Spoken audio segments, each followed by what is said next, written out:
Olá pessoal, tudo bem? Espero que estejam todos bem.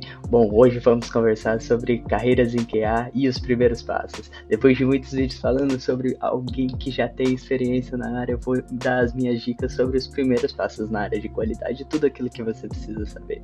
Bora lá?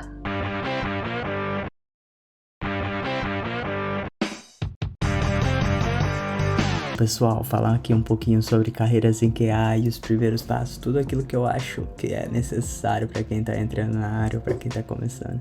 Eu venho falando sempre sobre, um QA profissional, colocando vários assuntos técnicos para quem já tem experiência, mas hoje eu vou falar um pouco sobre para quem está pensando em mudar para a área de QA, para quem está pensando em iniciar em QA.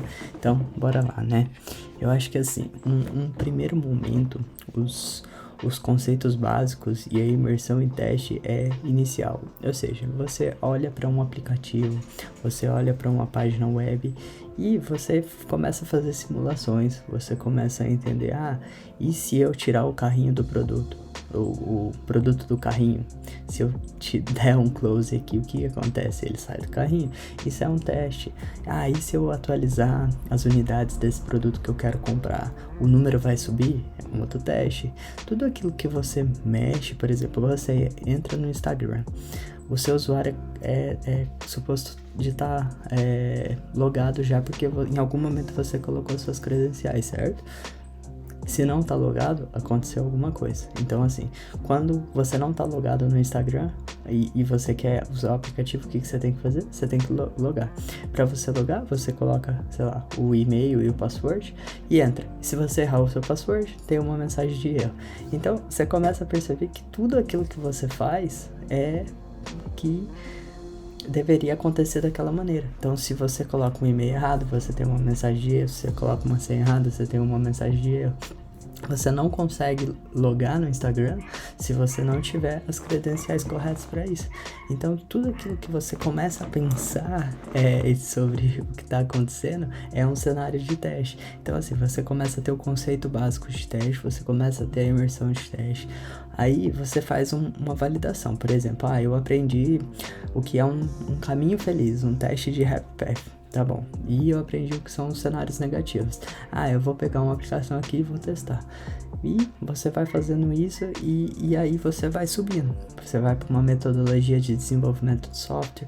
Você vai aprender assim como esses aplicativos, tanto de celular, quanto web, quanto qualquer outra, uma TV, por exemplo, são desenvolvidos. E aí você começa a entender o que acontece em cada etapa. O que você, como usuário final, tem que fazer para utilizar esses aplicativos. Primeiro você, assim, ignora tudo que você viu e pensa no usuário final. Eu sou usuário e eu quero usar isso. Quando eu usei o scroll down do Facebook, começou a rodar uma bolinha lá e parou tudo. Isso é uma falha, entendeu? Então você começa a ver que quando vem aquela mensagem, ops, algo deu errado, é uma falha. Ou o servidor parou de funcionar, é uma falha. A gente tem o clássico, a tela azul do Windows, é uma falha. Então, assim, você começa a entender como que o software é desenvolvido, como que o aplicativo é desenvolvido e como que você utiliza ele, como que a sua utilização de um software faz com que ele seja bom ou ruim. E você mesmo já tem essa experiência. Vamos supor que você entrou no site de uma empresa para comprar um produto e você não consegue achar o produto, tal. Você fala, que site ruim, né? É por conta disso, porque a experiência do usuário não é boa. Então, assim, você consegue aprender, e aí quando você consegue aprender cada uma dessas definições, você aprende uma equipe de desenvolvimento. Ou seja, tem um desenvolvedor que faz só a telinha que você vê, e tem um outro que faz, por exemplo, o e-mail que você recebe quando completa uma compra, entendeu? Tem um desenvolvedor que faz só ali a customização, só a carinha do aplicativo para você, e tem um que faz as suas compras acontecerem, e tem alguém que valida isso. Quando você começa a entender todas as responsabilidades, você entende o papel do que há numa equipe. E aí, assim, umas coisas que eu vejo, você vai ler muito conteúdo, tem o Medium, tem o YouTube, tem meu canal, tem várias fontes de conhecimento para você aprender a aprofundar mais. E aí tem uma certificação de teste que, assim, hoje ela não é tão utilizada. Porém, muitas empresas ainda acham isso um diferencial. Então, assim, para você garantir essa sua primeira exposição ao teste de software, você pode fazer um preparatório do CTFL, porque ele vai te dar uma base, ele vai te dar um conhecimento e, assim, por mais que você não tenha experiência, você vai conhecer o processo de teste, você vai conhecer os tipos de teste, as técnicas de teste, o básico necessário para você entrar na área. E aí você tem os cursos da Iteraz, que são perfeitos. Tem muito curso de graça lá, tem a semana do teste. O José Correia é sensacional, ele tem uma didática muito boa e eu recomendo todos os cursos. Até mesmo os pagos, se você estiver querendo migrar, se você quiser entrar na área, vale muito a pena. Então, assim, nessa primeira validação e nesse primeiro overview dos cursos, você já vai conseguir um primeiro emprego, entendeu? Por quê? Porque você vai conseguir otimizar o seu currículo e o seu LinkedIn para a área de teste. Você pode ver tanto os vídeos de currículo, os vídeos do LinkedIn que eu já postei, e você vai fazer a otimização, vai colocar o que você está procurando e vai começar a aplicar para as vagas.